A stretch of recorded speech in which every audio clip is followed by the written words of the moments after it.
So nowadays, the foldable market is heating up, and no stranger to the game is Motorola and their Moto Razr. It's arguably one of the most iconic devices from back in the day, and it's back. Been back for a few years now, and this new design with that new hinge gives you all that nostalgia. It really does bring back a lot of memories. I want to kind of give you guys my outlook and thoughts on this device after using it for a few weeks now. So jumping right into it and right off the bat, let's talk about the elephant in the room, and that is the differentiation this year between the two models, with the Plus variant, which this obviously is, carrying that 4-inch complete cover display. I definitely think this is one of the best implementations that there is for an external of a flip phone. The resolution here, the quality, the touch responsiveness, everything has been really pleasant to use, especially if you're looking to conserve battery and get the benefit of a fully open phone in a smaller form factor, which is exactly what you get here. If you guys follow the channel and know that we talked about this device last year in last year's itineration, the 2023 version, you know we were actually a big fan of all these cover games. My daughter loves them as well. I know it's a silly little thing, but being able to kind of just play any of these games you want on a whim is actually really fun and entertaining, and it does help with battery life. Now, jumping into that next aspect as well, battery life has been okay on this device, but I do want to call attention to its heating. So for some reason, this phone, whether it's closed or fully opened, does seem to get pretty warm. As far as going through the motion of your everyday activities, it actually does perform very well thanks to that Snapdragon 8 Gen 3 and those 12 gigs of RAM that it does come with. And speaking of RAM, one thing I do want to show you guys here is how they actually add in that RAM booster here. That's kind of common. Don't think it's really very beneficial personally, but comment down below what you guys think. RAM booster will allow you to extend your memory size up to 4, 6, 8, or 12 gigabytes, with a caveat that says when there is enough device storage, it uses part of it to actually go towards RAM. A lot of companies are doing this now. I think if you need it or see a use for having to expand your RAM coming out of your ROM, I think you just add more RAM in. Pretty simple, but that's my uneducated opinion on that. Yes, you obviously have that front 32 megapixel camera and those two rear 50 megapixel shooters right on the back here. The display itself is actually, like I said, very nice. All right, so you guys just picked up a new Moto Razr Plus or another new device, and we all know these are not cheap nowadays. You're looking at $1,000 plus devices. Some are a little less expensive, but the average price of a premium smartphone now is definitely over the $1,000 threshold, and this is no different. So step in our channel partner, Mint Mobile, and thanks to them for partnering with us on this video. They are looking to save you money every way they can, and that starts with their great offerings of wireless service and premium wireless service at that for only $15 a month. Guys, I've been using this. If you're familiar with this on the channel, you know we've been talking about Mint Mobile for a while now. We personally use them.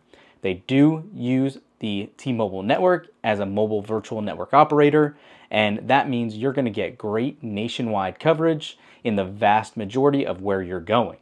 So we have had no issues with them. Their customer service has been on point. The reason that they can offer such reasonable service cost-wise is thanks to them not having as much overhead with any physical retail stores. It's all online, and I can tell you in the long amount of time we've used them, it has been phenomenal. 5G service is on this phone. It's on any modern day smartphone that actually offers it. Yes, Mint Mobile is capable of pushing that service out to you all. Having said that too, the mobile app is very user-friendly. If you have any questions, comments, concerns, it can all be done right there. Change your plan, renew your plan.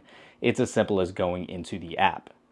Thanks Mint Mobile for partnering with us on this video. It is 1080 by 2640 at 6.9 inches, and it does have 45 watt fast charging and 15 watt wireless charging to repower up that 4,000 milliamp hour battery that is in this Razr. Obviously you have all of your 2, 3, 4, and 5G bands that is capable of 5G. And I will say something different this year are some of those new color patterns, in addition to this green right here, that I really do like. And I definitely think that they've come a long way. I should say it's an LTPO AMOLED display, and it's come a long way. This actually has 3000 nits of brightness, and it looks really good outside. I will say the PPI density is 413, and it does look very smooth as well. We've had no issues with any of that. It's kind of scrolling around with that touch responsiveness, and the actual refresh rate has been a pleasure to use. That external display that we've talked so much about already, being able to continue on with what you're looking at if you want to, is very nice. They've actually customized it a little bit more this year as well. So these two camera bumps don't necessarily get in the way. If you don't want to, you can hold down the actual home button and it will shrink the display so it doesn't interfere with your reading, or you can long press it again and expand it back down. Totally up to you as far as what you're hoping to achieve there. But it is, again, a 4-inch display, which makes all the difference when using this closed. One other thing that obviously is going to come up pretty regularly with Motorola phones is their upgrades and what actually these devices are running. And we obviously know this system is running Android 14. However, I do just want to let you guys know Motorola does not necessarily have the best options for upgrading phones. They don't have the best history for upgrading their phones at all. So Android 15 is right around the corner. We're almost done with the betas. Don't get your hopes up on this device being one of the first to run Android 15, even though it's based on that new 4nm Snapdragon 8 Gen 3 chip, as we said. It does have an Adreno 735 GPU as well in here, and it does come with 256 gigabytes of storage. That is of the UFS 4.0 variant. The cameras are another thing that we kind of talked about here. You can see your natural preferences, a lot of AI going on here. If you're interested in doing a lot of video, Motorola has come quite a long ways with doing video, and it actually looks really good to record. And those new camcorder modes that you can kind of fold and control like this if you so choose for some of that nostalgia is actually pretty cool and nice to see as well. So those cameras, like I said, the main camera on the outside is that 50 megapixel f1.7, 24mm wide. You also do have phase detection autofocus and OIS.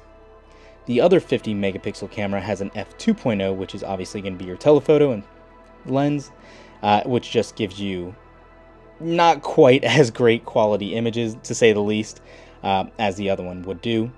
And then it is capable this time of 4K at 30 or 60 frames per second at the highest resolution settings.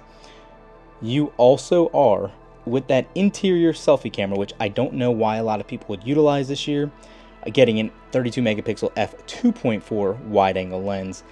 Again, it does give you 4K at 60 frames per second if you'd like, but possibly not going to be the best option when you can just fold it forward, closed, and use this 4-inch screen as your viewfinder. There is obviously stereo speakers. The speakers do sound very good on this. There is NFC and all of your standard features, USB-C charging. Nothing else really to write home about in regards to that.